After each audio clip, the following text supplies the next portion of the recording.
We've all heard such words from our elders. I bought this dishwasher when I got married, and it's still working. I bought this bag 20 years ago. Look, I'm still using it. But today, the items we buy fall apart within 2 years, or we have to buy new sneakers every year. Why is this happening? Is it because our elders took better care of their belongings, or is there another reason behind this? As years passed and technology developed, I would like to say that more durable, higher quality products were introduced to the market. But the situation is exactly the opposite. Whatever you buy now is of much lower quality than its past equivalent. Phones, computers, appliances, clothes, shoes, whatever comes to mind, they all last less than those in the past because they are designed for this purpose. Yes, you heard that right. Current products are designed to break down. But why? Shouldn't companies always have to improve their products due to competition in the free market? Isn't capitalism supposed to be the most efficient economic model? Let's take a small trip back to 1920s America to find the answer to this question. World War I had ended, and the United States emerged as the country that profited the most from this war. Its economy was in better shape than ever before. Factories were working tirelessly, producing brand new products: cars, vacuum cleaners, refrigerators, televisions, clothes, whatever you could think of.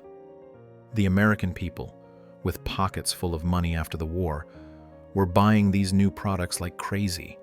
It was almost a consumption frenzy. Factories were producing, people were eagerly buying their products, and capital owners were reinvesting the money they earned from these sales into their businesses and opening new factories. New factories meant new job opportunities, so people migrated from villages to cities to work in these factories and climbed the economic ladder. These newly urbanized people with money in their pockets also wanted to consume, which caused an explosion in demand. Seeing this, factory owners wanted to produce even more, opening more factories. This created a self-sustaining cycle, resulting in a period known as the Roaring Twenties, when the American economy grew at an unprecedented rate. However, by 1929, the Roaring Twenties would give way to the Great Depression, the biggest crisis the world had ever seen, and the global economy would shrink by 42%. People would be so desperate that they would put their children up for sale. So what happened that things went from so good to suddenly reversed?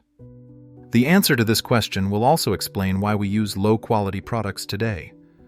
During the Roaring Twenties, the American people, in their economic abundance, bought everything they could find: cars, televisions, the newly introduced vacuum cleaners, dishwashers, clothes, shoes, you name it.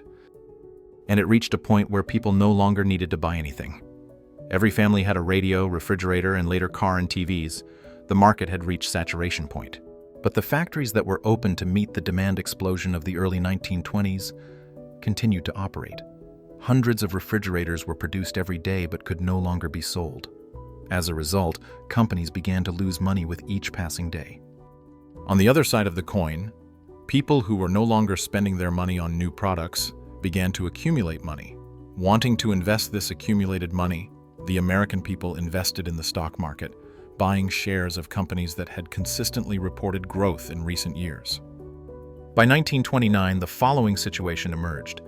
Companies were about to go bankrupt because they couldn't make sales, but people had invested all their money in these companies' shares.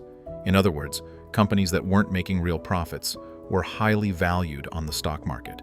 There was a huge bubble ready to burst. And this bubble burst on October 24, 1929, also known as Black Thursday. When a newspaper reported that companies on the stock market weren't actually making sales and were about to go bankrupt, people panicked and everyone tried to sell their shares at the same time, causing the entire system to collapse. After this crisis, the world economy shrank by 42%. During the crisis period, hunger and poverty were widespread. At the root of this crisis was a very simple reason: factories producing in excess and people not buying these excess goods. Why would someone buy a new refrigerator if the one at home was still working? Or why would you spend extra money on another dress if the one you're wearing isn't torn? In the end, capitalists learned a very important lesson from the Great Depression. We need to make people consume more, and we can't do this by selling them refrigerators they can use for 10 years. Businessmen who gained this awareness began to adopt the principle called planned obsolescence. According to the planned obsolescence principle, When designing a product, you should design it not to be as durable as possible, but to break down after a certain period.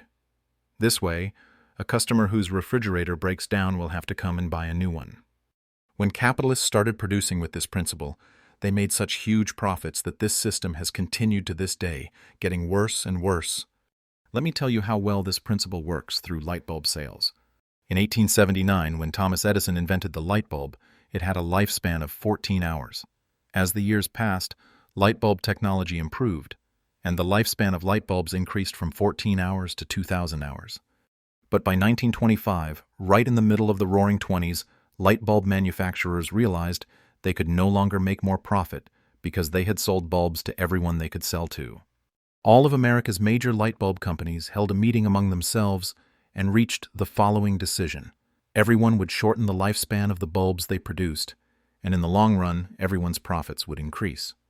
They began implementing this plan in 1925, and by 1934, while the lifespan of light bulbs on the market had decreased to 1,100 hours, company profits had increased by almost double.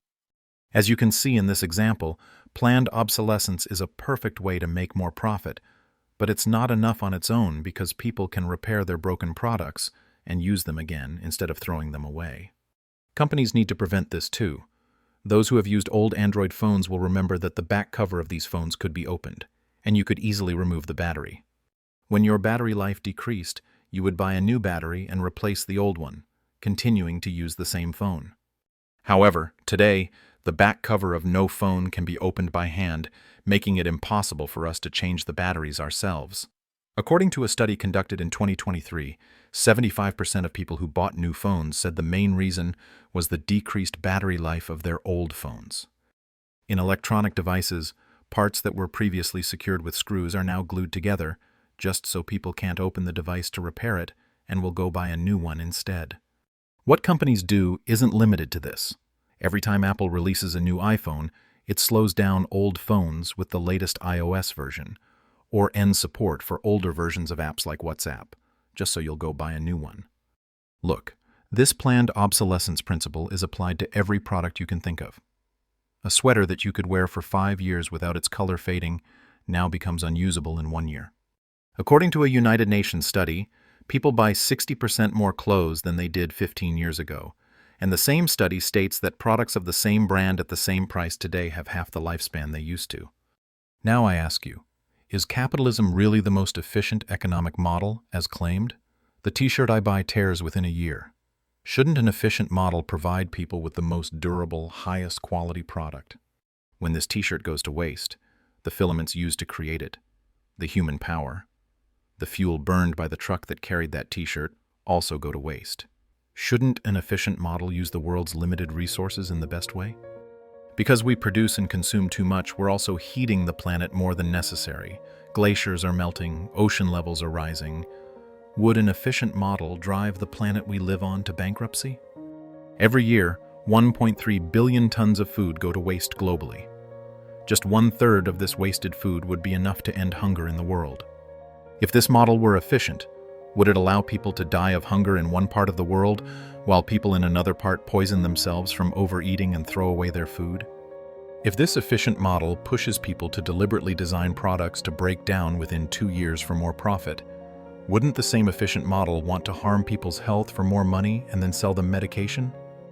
We will cover this issue of the healthcare system in another video, but I think I have now made it clear how serious the issue is, not just a few items. Until the next video, literally take care of yourselves. Thanks for watching.